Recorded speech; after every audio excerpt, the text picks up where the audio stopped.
Hello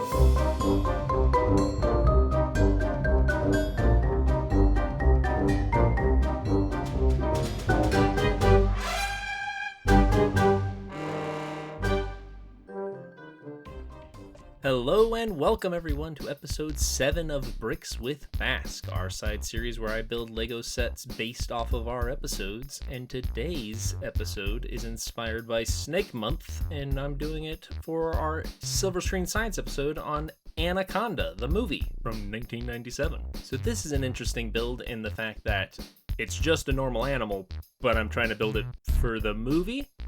The anaconda in the movie Anaconda is definitely not a typical snake. So I'm going to try to capture that. This is the movie from 1997, Anaconda, directed by Luis Loza and starring Jennifer Lopez and Ice Cube and everybody else. Very silly film, very over-the-top creature feature. The snake in it is unreasonably huge. You know, the whole plot is they're going to film a documentary about some of the people that live along the river that they're traveling, and their boat and trip gets hijacked by a crazy poacher trying to catch a giant anaconda, which in the movie they describe as being 25 feet long for the smaller male and 40 feet long for the giant queen anaconda, according to the Wikipedia. I don't remember if they say each of those lengths specifically, but going off the wiki article, which is unreasonably huge. Snake also does a bunch of other crazy monstery things. It is by far one of the most monstrified, as we like to call it, creatures in a movie I've ever seen. The snake screams, which is impossible since snakes have no vocal cords. The snake is like punching through floorboards and crashing through windows without any injury. The snake is extremely strong, lifting people out of the air from tree branches and like holding almost its entire body up in the air. It's super fast, it's super aggressive, it's shown to leave one kill so it can go kill again, because it just loves to kill that much. It's super ridiculous, over-the-top snake. So for this build, I'm going to try to capture that a bit. I probably could have gone more cartoony than where I end up, but I try to make the build emphasize that it's giant, give it the angry face that it has, which is arguably not too unrealistic, since there are lots of snakes that have very angry looking expressions, you know, by our measure. Rattlesnakes have just very angry looking eyes, but anacondas actually don't. They actually have quite derpy looking faces. Very cute, in my opinion. They don't have the scowling eyes that some other vipers and snakes have. But I will try to give this one more scowly eyes and make it big enough to be monstrous, at least to other minifigures, so it'll be big by that measure. To begin the build, I'm starting with the face, which is usually where I start when I'm building a creature, and this one gives me some trouble. I'm trying to get a lot of detail in a fairly small head.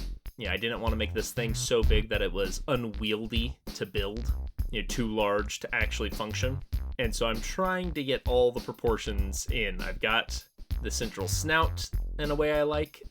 The two small wedge pieces make good eyebrows. And so now just trying to fit the rest of the head into this takes me a little bit. So I had to finagle with it for a little while. And that's one of the things I like about this size of build, is that you do end up having to use every bit of real estate when you're doing less dramatically sized builds. And so I find that challenge fun, of having to fit every little bit into this scale. I wanted to make sure to give it a working jaw so that it could be chowing down on Lego figures. But I've just got the head where I like it. There's still some tweaks to be made, but not too bad. This was a fun one to build because I got to try to, you know, make a realistic anaconda in some regards, but then also just kind of do my own thing in making it cartoony and movie monstery. So I ended up looking up lots of scenes from the movie and actual pictures of Anaconda, trying to get it looking as correct, you know, as representative as possible, mostly later on in the coloring, which I'll talk about when we get there. But this movie is a really good example of movie monsterification.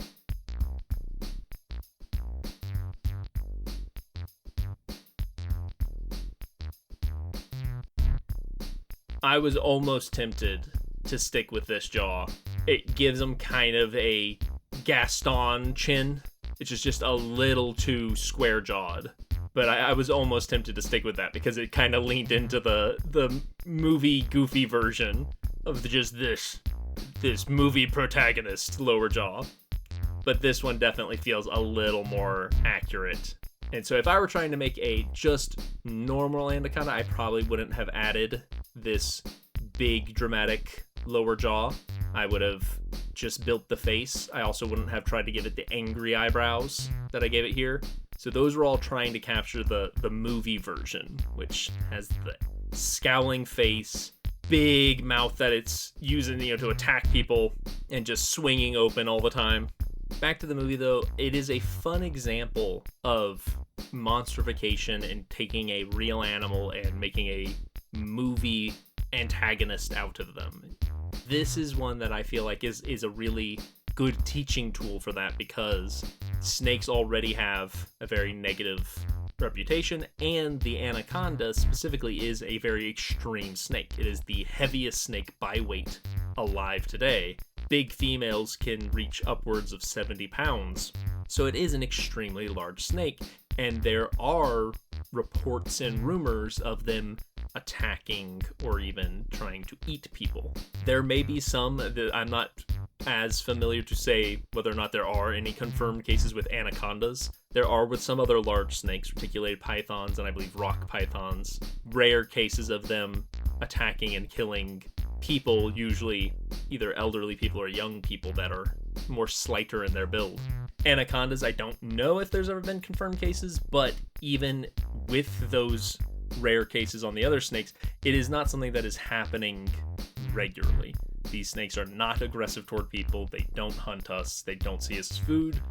They are going after natural prey animals. In Anaconda's case, caimans and capybara and other animals that live down in the Amazon are going to be its normal prey. So a movie like this, showing it this way, is a very classic example of monsterification, because they have to amp the snake up to such a crazy degree to make it seem monstery that, to me, it shows how unmonstery the actual animal is. You had to make this thing roar and scream, and you had to increase its length. Like 25 feet is huge. There are snakes that have potentially gotten up to those sizes, but that is not common, and 40 feet is utterly ridiculous. And that is, all par for the course. These are things movies normally do. It's not like this is the only film to have done that, but I like it as an example because this snake it's goofy, and my witnessing of it, how crazy the snake is in the film. And I find the movie very funny. I don't hate this movie. Don't take any of this to mean I hate this movie. I enjoy watching this movie, but I do think it is goofy and over the top. So to me, it feels like it is a good example of monsterification, because it shows how far you have to go to turn a real animal into a movie monster. Here I'm trying to make the body, and I'm running into the issue I always run into when trying to make a figure that's posable but is supposed to look like an organic animal, is that you're going to end up with all these gaps where the ball joints are. And maybe there are other ways around this, but I like the ball joints because it gives you the most posability. So I'm trying to fill those in, but by filling those in, I will end up reducing how much it can be posed. So it's that balancing act of getting the look right while still making it a functional figure. And I often just end up having to kind of find the happiest middle ground I can and go there. I would always prefer to have a little more posability than it look absolutely perfect. I'm much more interested in creating buildable figures than a Lego sculpture. Lego sculptures are very cool, but I want there to be the dynamic movement. One thing that is interesting about the movie is that it does capture some things about the snake in a way that is interesting, and I wouldn't always expect a movie like it to capture. For instance, they do get it right that female anacondas are quite a bit larger than the males.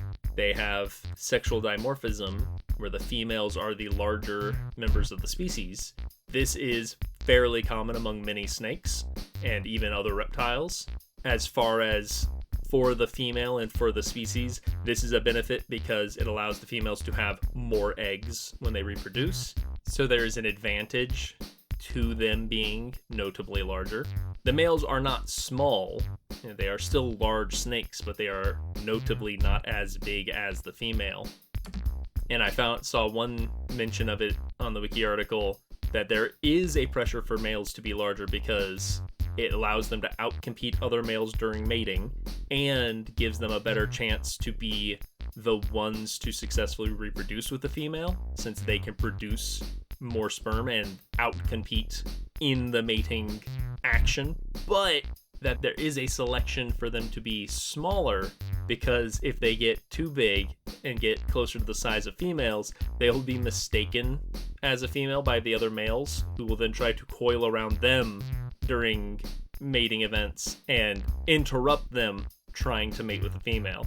I'm sure that's not the only reason for the male size, but that is an interesting idea and makes sense since anacondas breed in group events known as mating balls or breeding balls, where a female will put out pheromones to attract males and contract, like a dozen or more males, and they coil around her trying to coax her into accepting one of them as a mate and to push the other males out of the way.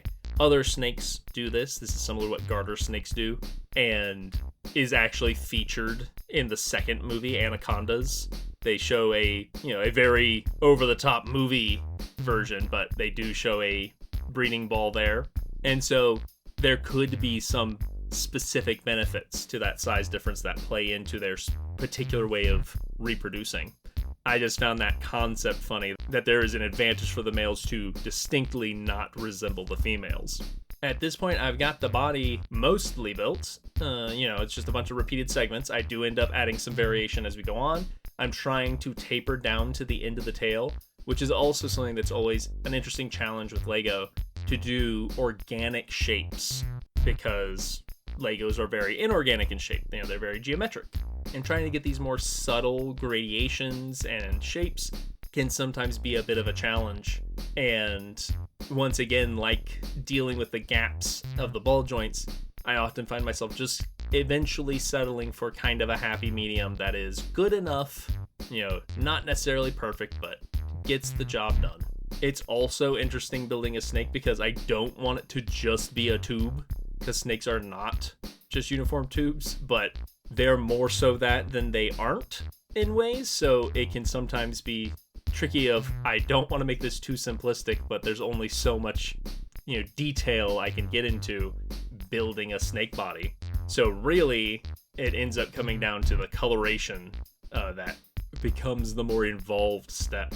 Speaking of color, there are multiple species of anaconda. The most commonly mentioned, and the one that is the largest, is the green anaconda, but there are other species. When I looked into it, it seems like there is some debate as to exactly how many species, so somewhere between 3 to 5 species. Some of those species are considered to be grouped together, and so somewhere around that many. The most common other one that you'll see mentioned is the yellow anaconda, which is not as big and more lightly colored. And then there are ones like the Bolivian anaconda and the northern green anaconda and dark spotted anaconda, that some of those, from what the article said, are grouped under yellow anaconda and just considered to be one species. And then the green anacondas are in their own other group. But there are multiple kinds. Usually, though, if you see anything mentioning anaconda, they're talking about the green anaconda, which holds the records and is the famous big snake. As already mentioned, they are the largest snake by weight. They are one of the largest snakes by length as well. They are beaten out by reticulated python for holding the record as being the biggest snake, but this is a situation where arguing over specifically which is the largest snake is kind of like splitting hairs, in that many of these snakes regularly get as big as each other, and that just the specific largest snakes that have ever been set to records are reticulated pythons and not anacondas, but arguing over the size of big animals often ends up missing the point. We've talked about this on the podcast a bunch, that arguing over size and feats of speed and strength in animals often misses the point, because they aren't video game characters with stats to compare to each other. That's not how the animals work. They aren't consistent. What size a big snake gets to is going to depend on what habitats it's living in, how well it's eating, what population it's found in. So saying they get this big is, if you're referencing the largest size, won't be accurate. And if you're referencing just the average size, also is only the average. So just acknowledging that they tend to get around this size and not trying to get the specific largest sizes always quoted, because that'll misrepresent them more than anything. And arguing whether a snake that can get to be 20 feet versus 23 feet or something, that 3 feet doesn't matter. That's not how things work in nature, that bigger snake is now the more impressive, dominant snake, that it would win in a fight. That's not how it works.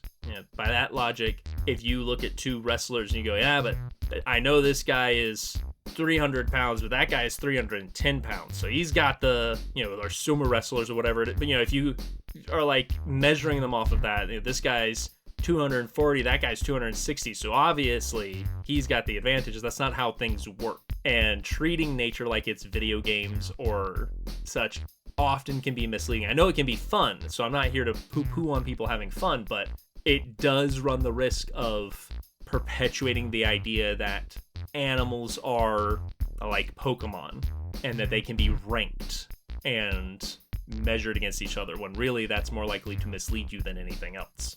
At this point, I'm doing coloration, and this part gives me trouble for a little while, and there are two main things going on. One, as always, the reminder, I am colorblind, so I am doing my best to color match. And two, anacondas range in color. There are lighter colored individuals and darker individuals. In the movie, the models range in color, but they do end up having some splotches and patches of fairly yellowish, bright green color. And I'm trying to find a balance between, being accurate here and having it look good as a set. And with the Lego colors, some of those, what might be more accurate colors, kind of clash and make it look a little cartoony. I went with a brown base and some dark greens in there, because making it all green wouldn't be quite accurate, but making it all brown also wouldn't be quite accurate. The light green, this ends up being what I go with to give the splotches of light green, but I do try some lime at some points.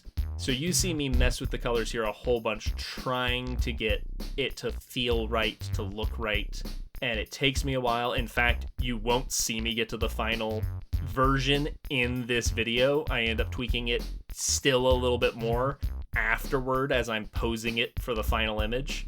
You also may have noticed that I took some sections of the body off to shorten it. I end up adding those back in, because what looked like too long while it was stretched out ended up not being long enough to be posed in a satisfying way. This is a bit too short and squat for an anaconda, but you only know those things by trial, so there you go, adding some sections back in.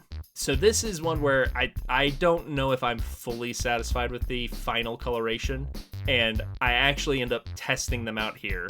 But here's also where you can see that bright spot is supposed to be the line behind the eye, the bright green or yellow behind the eye. But now it just kind of looks like it's got a big green or yellow eye with the black underneath it. And that's not the eye. The eye is the front part. But there you go. That is my anaconda. As I said, I tweaked the colors a little bit after the video, but that's my movie Anaconda. Hope you enjoyed it. I think this will make a pretty good monster to terrorize some figures on a boat. If you would like to build your own, as always, link in the description to the instructions for this set. Just head to the Rebrickable and you'll be able to build your own. If you do build your own anaconda, I'd love to see it. You can share pictures with us on our Discord or email. Links also down in the description or on our website. If you are inspired to make your own giant snake Lego set or Lego build, I'd love to see that as well. I hope you all enjoyed this, and I hope everyone has had a lovely snake month, as we are now at the end of it. Thank you to everyone who supported us on the podcast so that we could make donations to Snake Croc and National Park Conservation. I'll see you all next month for our next build. We'll be back to random topics, so we'll see which episode gets selected then. Bye for now.